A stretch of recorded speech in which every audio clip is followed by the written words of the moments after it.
Yeah, good morning, friends, and namaste to all of you. Uh, yeah, I'm back after a long time with my regular videos. I have been releasing videos of my online classes on a regular basis, but I'm taking up a separate subject today, and it's after a long time that I'm releasing a video on a separate subject. Besides my classes video that I have been releasing.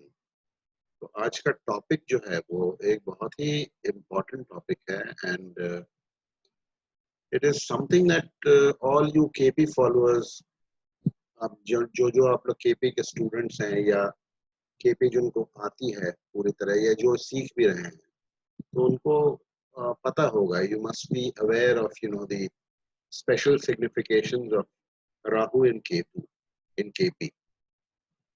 उसी पर आज मैं ये video बना रहा हूँ.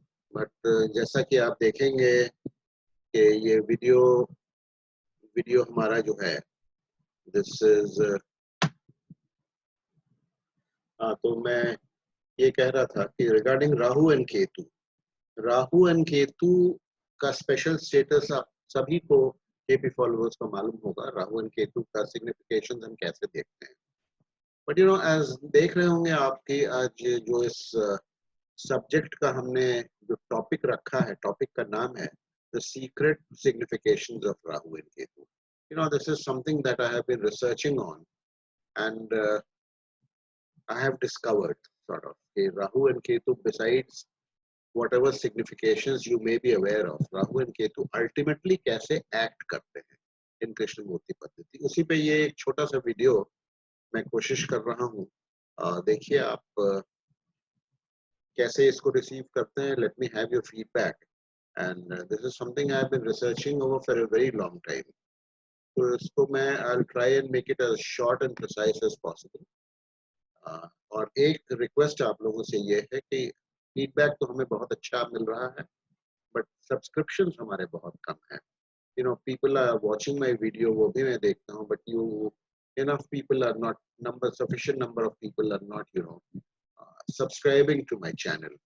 जिस वजह से कुछ हमारे एक्टिविटीज है, I want to get across to as many of you as possible through a live broadcast or something, which YouTube only YouTube only permits after you get about around 1000 subscription, जो कि भी मेरा पूरा नहीं हुआ है. तो आप लोगों से रिक्वेस्ट है कि कृपया वीडियो देखिए और सब्सक्राइब कीजिए, and please ask your friends also, friends and followers and astrology enthusiast to subscribe to my video. Okay, now I am opening the screen जिसको मैं डिस्कस करूंगा. और ये देखिए, this is a new revelation, new secret of Rahu and Ketu, which I'll be revealing today. So here we go. I'm opening the screen.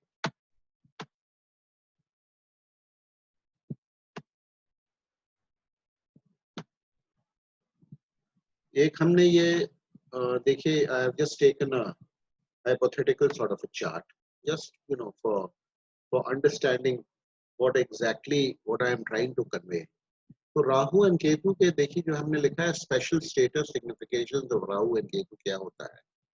तो इसमें देखिए, इसमें मैं पढ़ देता हूँ. वैसे आप लोगों को पता होगा Rahu and Ketu are not planets in the true sense of the term, or we may say that they do not find a place in astronomy as do other planets. They do not find a place in Western astrology also.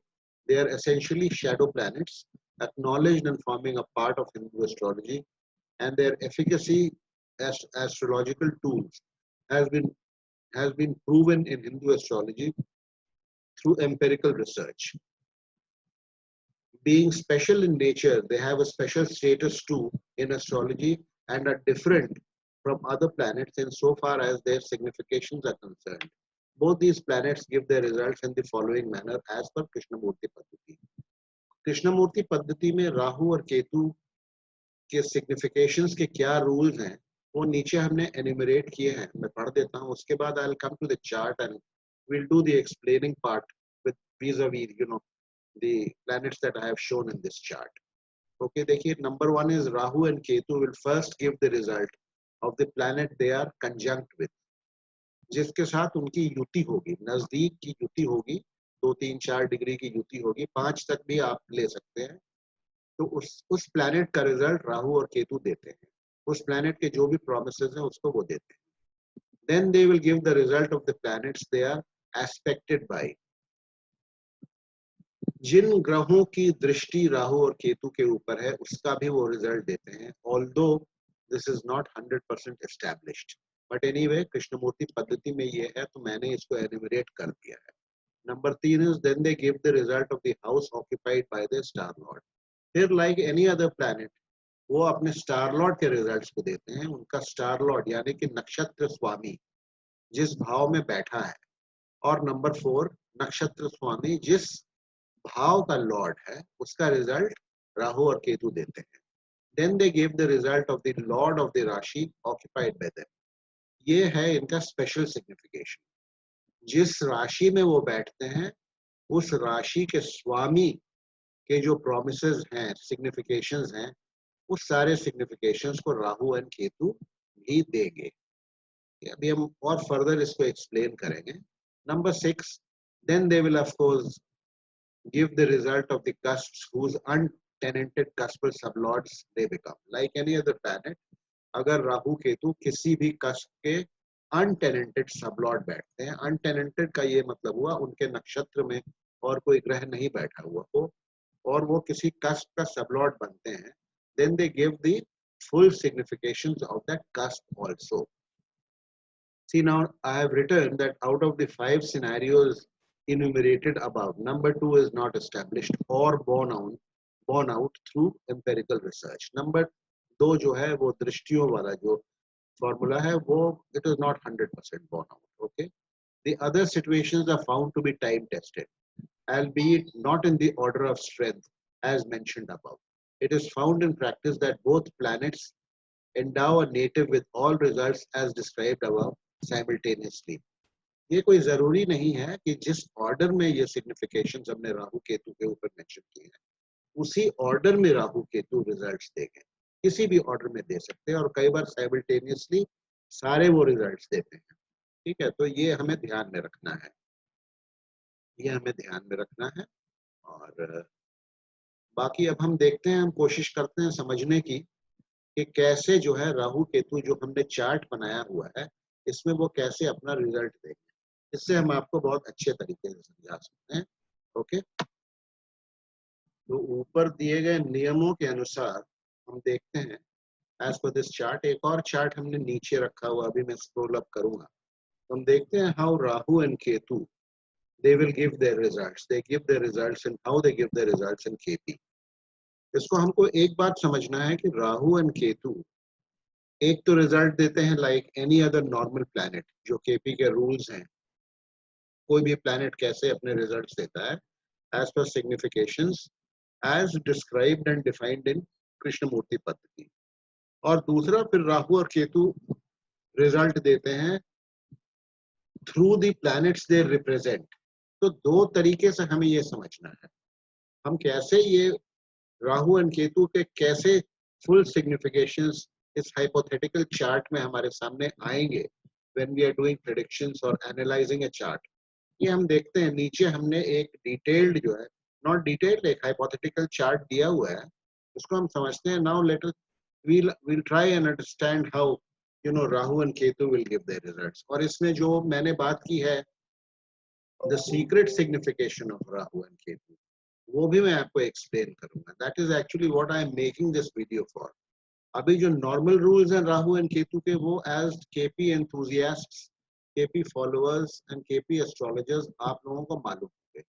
But now something that I have discovered that I will speak about in detail. First let us see. Now हमने जैसे लिखा है यहाँ, now let us try and understand which are the houses that Rahu would, पहले हम राहु को take up कर रहे हैं. Now let us try and understand which are the houses that Rahu would be signifying by way of behaving as any other planet and by way of representing a planet. तो जैसा कि हमने बोला Rahu and Ketu वो as any other normal planet पहले अपना result देते हैं, उसके बाद through the planet that they represent दोनों का bifurcation, दोनों का differentiation हमको समझना है.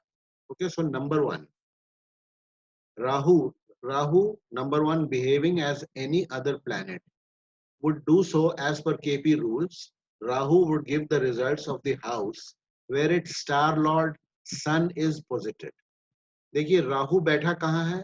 राहु फर्स्ट हाउस में बैठा हुआ है, टॉरस में बैठा है, and it is in the star, star of sun. वो सूर्य के नक्षत्र में राहु बैठा हुआ है. तो like any other planet, that will give the result of the sixth house. Why sixth house? Because sun is sitting, sun its star lord is sitting in the sixth house. तो राहु sixth house का result देगा. उसके बाद राहु हमें result देगा fourth house का. Fourth house का क्यों रिजल्ट देगा? Because its star lord sun owns the fourth house. So here now Rahu is behaving like any other planet. Any other planet जिस तरीके से अपने star lord का रिजल्ट देते हैं. And house where Rahu is placed, that is as an occupant of the first house. कोई भी planet अपने occupation के घर का भी result देता है. So these are the stellar significations of Rahu. The quality of the result, of course, always to be decided by the signification of the sublord of Rahu.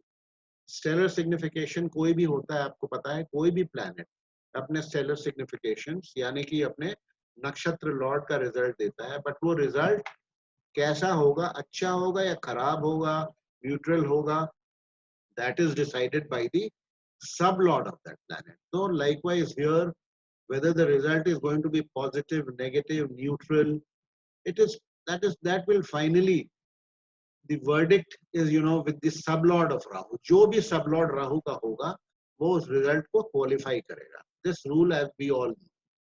Number 2, behaving like any other planet and the rules of conjunction. Rahu would give the results promised by Saturn. Saturn के साथ Rahu 1 degree के फासले से conjunct है. तो Rahu will deliver all the results of Saturn. Whatever Saturn promises, Rahu will deliver the result of Saturn. तो Saturn क्या क्या promise करता है? देखिए, Saturn promises the results of its star lord Moon's position in the second. Saturn is sitting in the star of Moon. Moon is posited in the second house. तो Saturn second house का result देगा. तो इसी तरह इसीलिए राहु भी, चूंकि Saturn से वो कंजंक्ट है, तो राहु भी अपने दशा पीरियड में सेकंड हाउस का रिजल्ट देगा. मून की ओनरशिप किसकी है? मून की ओनरशिप थर्ड हाउस की है. तो Saturn हमें थर्ड हाउस का भी रिजल्ट देगा अपने पीरियड में. ठीक है. Saturn ऑक्यूपाइड हाउस कौन सा है? First house. तो Saturn हमें फर्स्ट हाउस का रिजल्ट देगा. तो राहु भी फर्स्ट हाउस का हमें रिजल्ट देगा. And the house is owned by Saturn, that is 9th and 10th.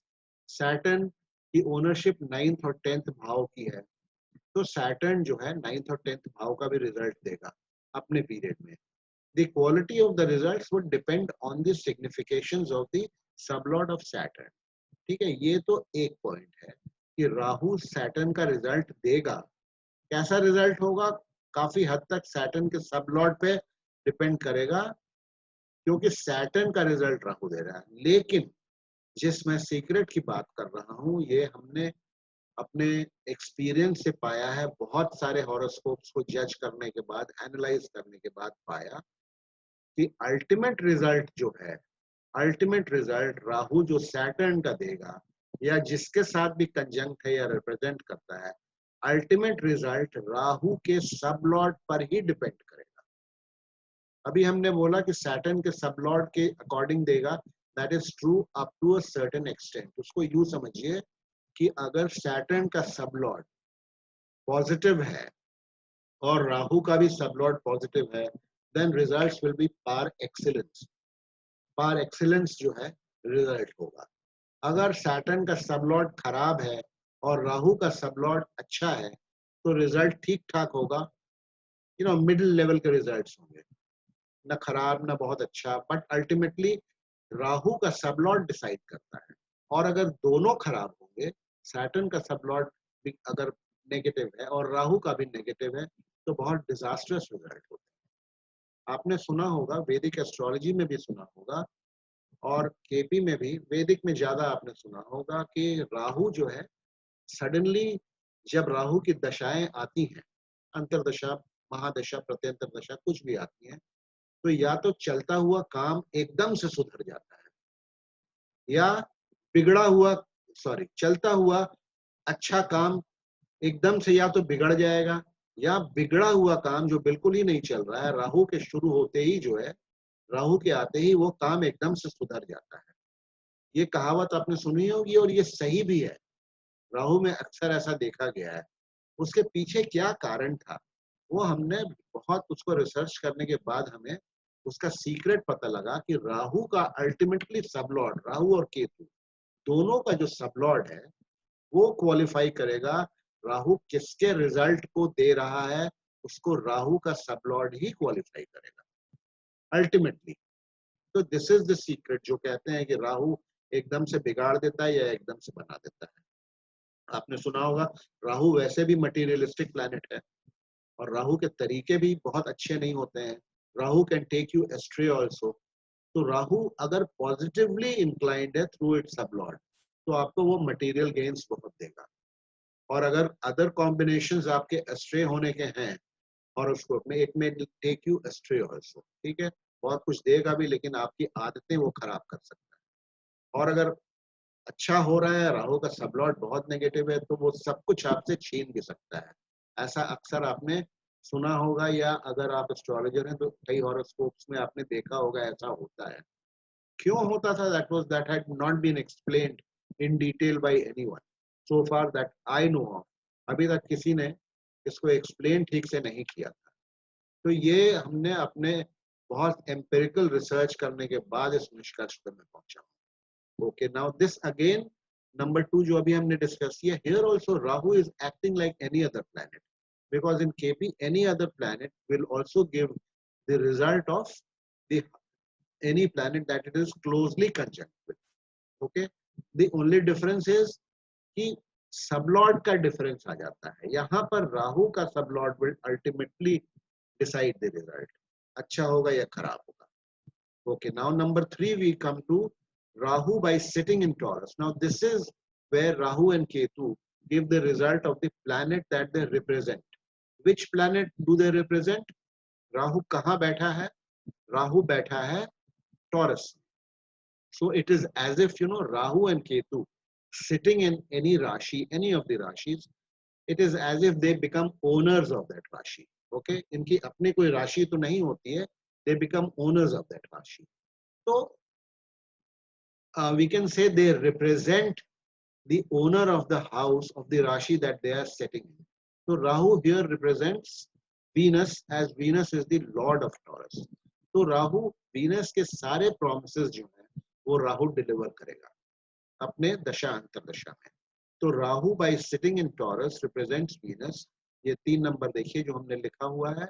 So would give all the results that are promised by Venus.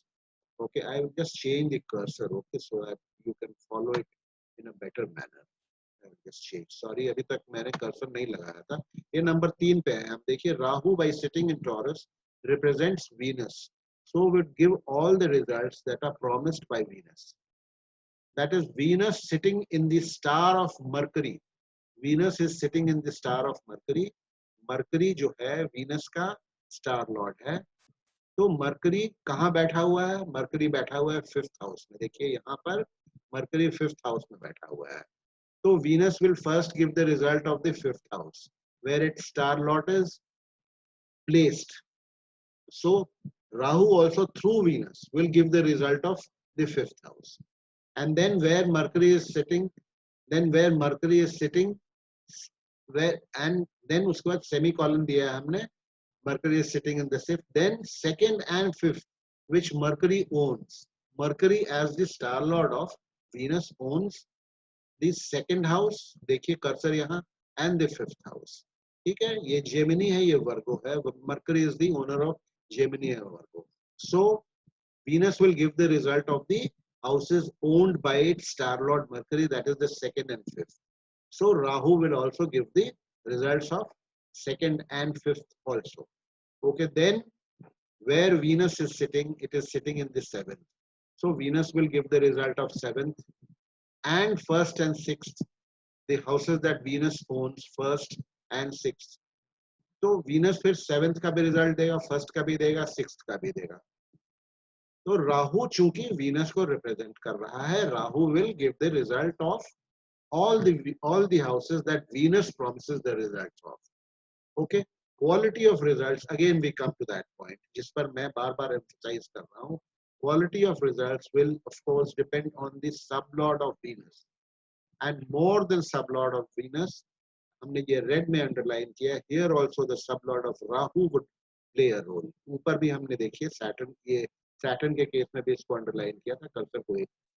Here also now Venus का result, stellar results कैसे होते हैं आपको मालूम है, stellar result planets कैसे देते हैं, बट वो कैसे होंगे वो सबलॉट पे डिपेंड करता है. तो वीनस अगर स्ट्रॉन्ग है, सबलॉट वीनस का स्ट्रॉन्ग या पॉजिटिव है, जो कि वीनस के रिजल्ट्स को क्वालिफाई करेगा, then Rahu will give the positive results up to an extent. And if the sublord of Rahu is also very positive or strong, तो जिसको हिंदी में कहते हैं सोने में सुहागा, फिर वो सोने में सुहागा हो जाएगा. बहुत ही अच्छे रिजल्ट्स आएंगे, more promising than what Venus would give in its dasha. KS के कृष्णमूर्ति जी बोलते थे, Rahu and Ketu they are stronger than the planets that they represent. उसका मतलब यही था, although he had not written it in so many words anywhere. इसका मतलब यही था कि ये आपका जो है राहु और Ketu on the strength of their sublords, ये जिस प्लैनेट को रिप्रेजेंट कर रहे हैं उसका रिजल्ट और उस प्लैनेट से ज्यादा मजबूती से देते हैं. I hope I have been able to make myself clear. Okay, so Rahu in toto signifies, देखिए राहु इन टोटो, अब सैटर्न और वीनस के सिग्निफिकेशंस को मिला रहे हैं. 6th, 4th, 1st, 2nd, 3rd, 1st, 9th and 10th directly as a planet. ठीक है, राहु रिप्रेजेंट, आप इसको फिर से पढ़िएगा, देन यू विल, ये जो हमने यहाँ लिखा है ये जस्टिफाई हो जाएगा. And then as a planet, and 5th, 2nd, 5th, 7th, 1st and 6th through Venus, the planet it represents. Rahu as a planet directly क्या फल देगा, यहाँ पर है जो स्टेलर सिग्निफिकेशंस किसी भी प्लैनेट के होते हैं उस तरीके से जो देगा वो यहाँ ऊपर 6th, 4th, 1st, 2nd, 3rd, 1st, 5th, 9th and 10th दिया हुआ है. और चूंकि वो वीनस को रिप्रेजेंट कर रहा है, तो through Venus it will give the result of 5th, 2nd, 7th, 1st and 6th. कैसा रिजल्ट देगा? Secret of Rahu and Ketu हमने आपको एक्सप्लेन कर दिया. राहु का सबलॉर्ड अल्टीमेटली जो है ना, वो इसके क्वालिटी ऑफ रिजल्ट को क्वालिफाई करेगा, दिखाएगा कैसा रिजल्ट होता है. And it is always going to give result of the planet that it represents in a stronger manner than the planet itself. The same formula would apply for delineating the significations of Ketu. Ketu similarly आप delineate करके खुद ये जो formula हमने ऊपर लिखा हुआ है इसे डिलिनेट कीजिए, केतु कैसा रिजल्ट देगा. Okay, so now we can see how powerful both Rahu and Ketu can become. In fact Rahu and Ketu can give the results of the planet they represent more strongly than the represented planet itself. ये हमने बता दिया. Rahu and Ketu कई बार आप देखेंगे कि they become very omnipotent. They go to the extent of signifying all the 12 houses. They have become very very powerful. इसीलिए वो कहा गया है कि राहु स्पेशली राहु, केतु तो it is not a materialistic planet, Ketu के रिजल्ट्स दूसरे तरह के होते हैं. राहु स्पेशली आप देखेंगे, आपने सुना भी होगा, if you are an astrologer आपने इसको एक्सपीरियंस भी किया होगा, सबसे ज्यादा शादियां जो है ना राहु ही देता है. ठीक है, कारण क्या है? जो मैंने अभी आपको एक्सप्लेन किया उसमें इनबिल्ट कारण इनबिल्ट है. बिकॉज राहु अगर आ गया, राहु की अगर महादशा चल रही है तो कहीं ना कहीं से वो कनेक्शन जो है वो निकाल ही लेगा. It is it's very rare that Rahu will deny a marriage, especially if it signifies so many houses. कैसा रिजल्ट होगा वो अलग चीज है, because Rahu can be a very very dicey planet also, क्योंकि राहु का नेचर आपको पता है कैसा होता है.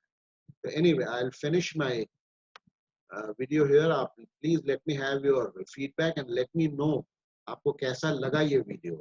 I must get your feedback and आपसे रिक्वेस्ट है प्लीज हमारे चैनल को सब्सक्राइब कीजिए, ठीक है। I am my online courses are also going on. You can join my online courses also. I'm going to start a new batch in KP and in Vedic also. वो भी आप join कर सकते हैं. I'll be publishing the video with all the details very soon. Thank you for watching. Please subscribe. That is my humble and very earnest request to you. Goodbye and namaste. Thank you. Thank you very much.